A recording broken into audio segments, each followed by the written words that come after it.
Hi, my name's David LaMotte. I'm a singer and a songwriter and a dad, and I work for the North Carolina Council of Churches as their program associate for peace, and I'm a husband and a speaker and some other stuff. But mostly today I'm a citizen.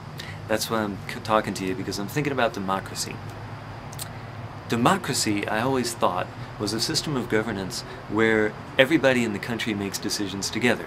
We cast our votes for various people who hold the positions and the values that we feel like are ours, our values and positions, and we count on them to get the job done. And so we all make decisions together, and I think that's a really good idea. I'm going with that. But here's the thing, it's not true. And I'm not a wacko conspiracy theorist. I'm not telling you that there's a secret society running the country, or I'm not even whining about corporate interests, though I could do that at some length. What I'm saying is this.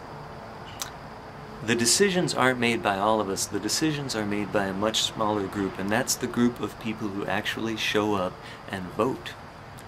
That's a much smaller group.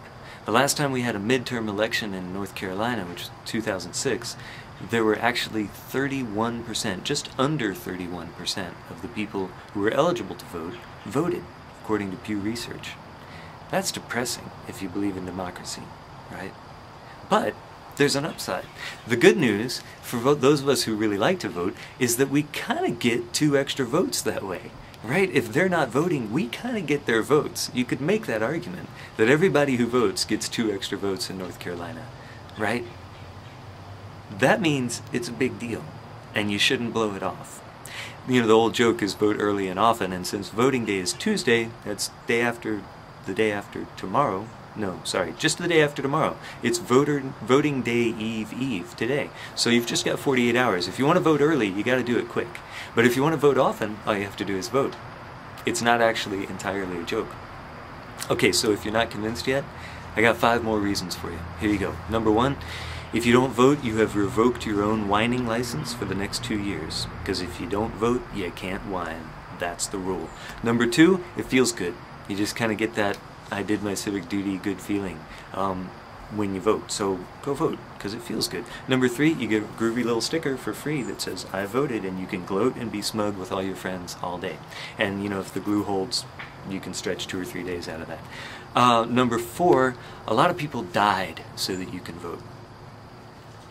Real people, not pages in history books, not numbers, but people. If anybody you love has ever died, think about that. And think about all the millions of the people who chose to die for what they believe is right in order to give you the opportunity to vote. We owe it to them. We do. The 5th reason is that there's a flip side to this thing about getting to vote for other people, which is that if you don't vote, they get to vote for you. I encourage you next time you pull up to a stoplight to look around at the bumper stickers of the cars around you and ask yourself if you're comfortable ceding your right to vote to the folks sitting around you.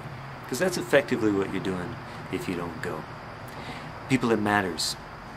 This country is not run by all of us. It's only run by the people who show up. Show up.